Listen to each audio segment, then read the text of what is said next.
บายดีพี่น้องปองปายนี่มากินข้าวเทงกับคำกองเนาะเอาได้ของกินมากกับแกงปลาคอพี่น้องเลยแกงปลาคอตัดตอนใหญ่ๆเนาะ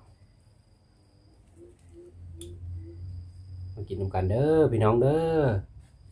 วันนี้ก็ไม่ข้าวเหนียวเนาะติดบ้ากไงเป็นติดเก่าเนาะพี่น้องเอามาแซ่บๆนำคำกองเลยบ้านี้เอาตอนเที่ยงพี่น้องเลยแกงปลาคอเนาะใส่ผักบูใส่ยอดผักบูเนาะ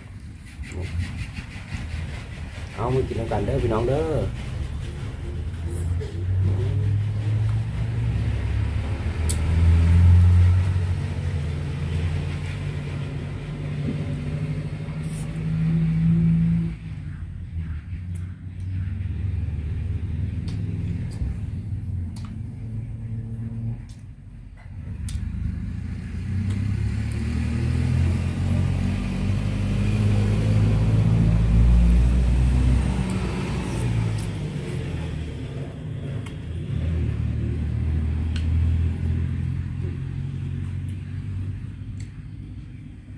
ตอนใหญ่ๆเลยพี่น้องเลย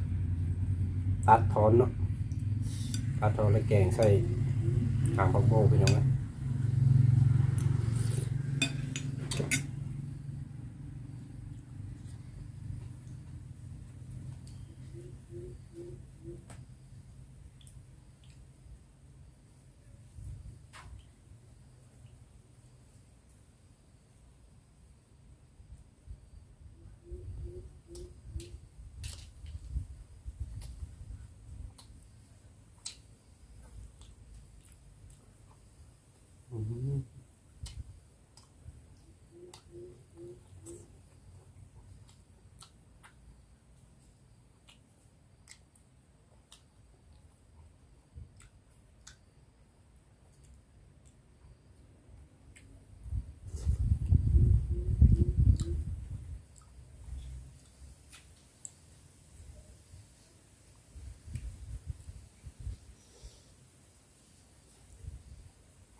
กันอยู่บ้านเฮาเนาะ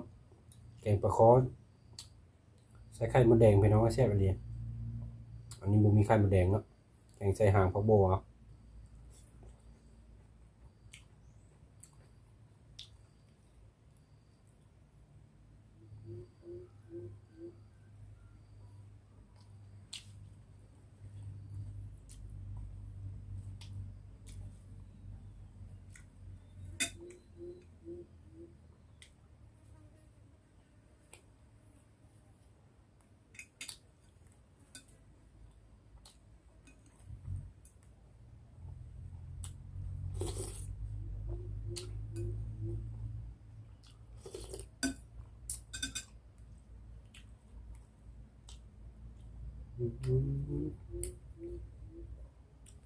แซ่บ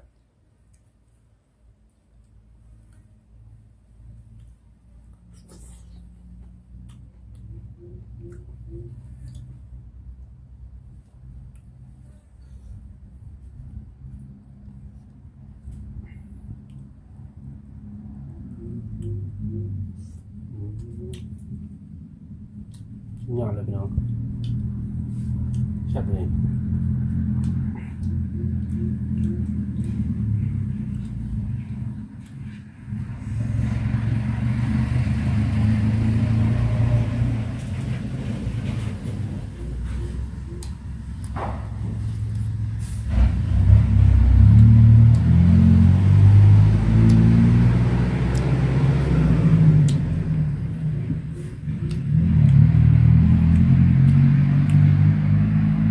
รถพี่น้องอยู่ข้างทางเนาะ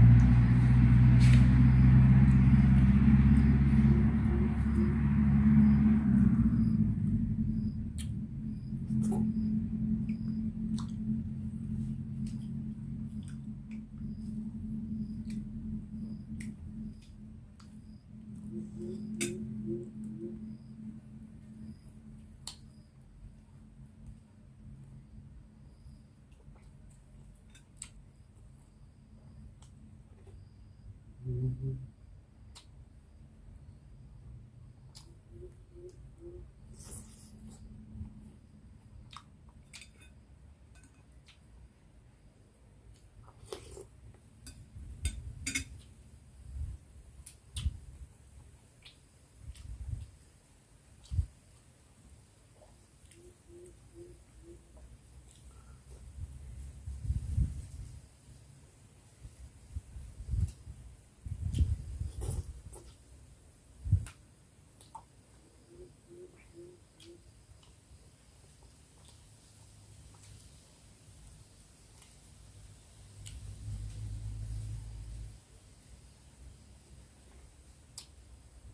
งผักโบกก็สิหวานพี่น้อง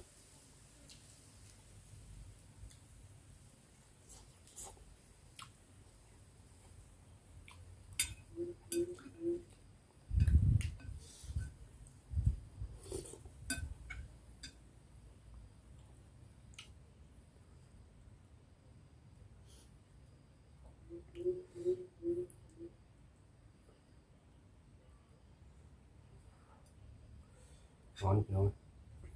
ร้อนแห้งแล้ว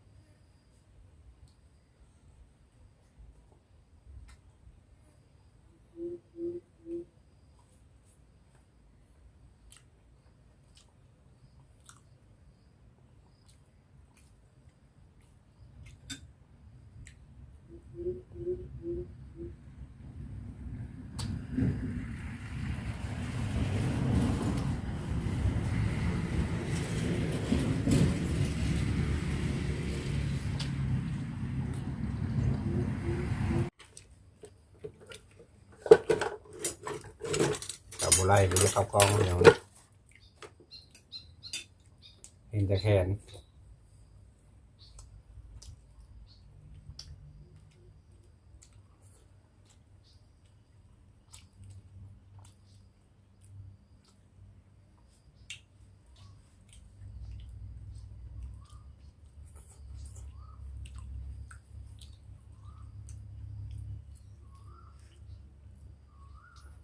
แซ่บรีแกงปลาคอนี่กัน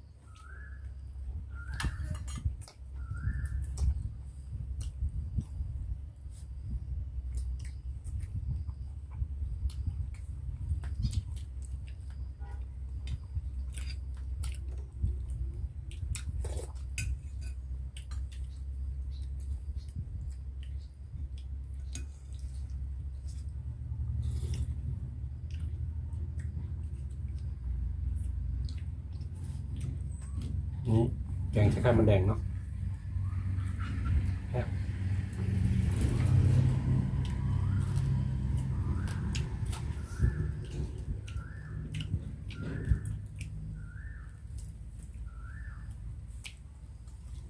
แมงวันเลยกินข้าวน้ำ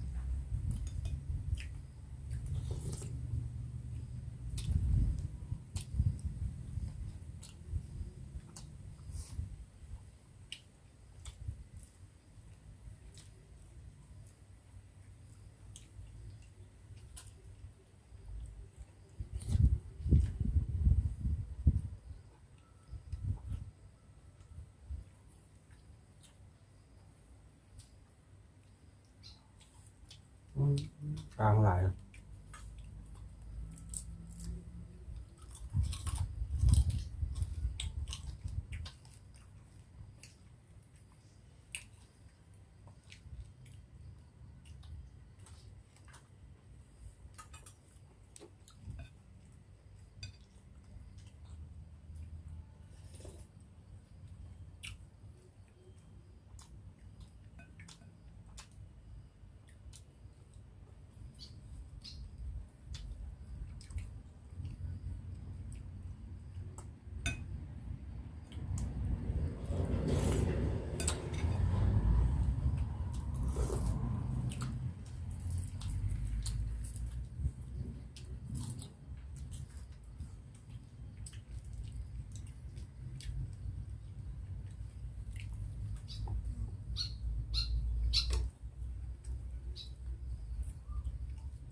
ำส้มยางน้ำเนื้อ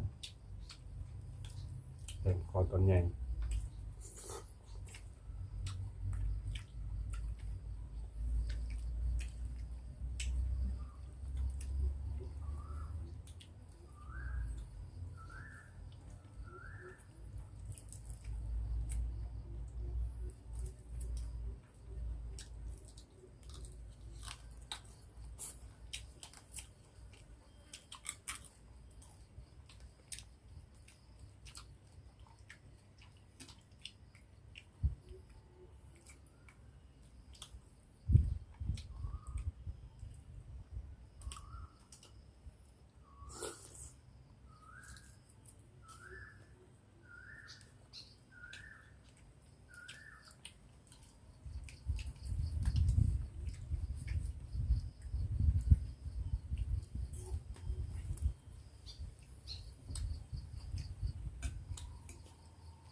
เอามาฮอนนี่ก็คำกองก็ขอจบคลิปช่วงนี้เนาะพี่น้องเนาะ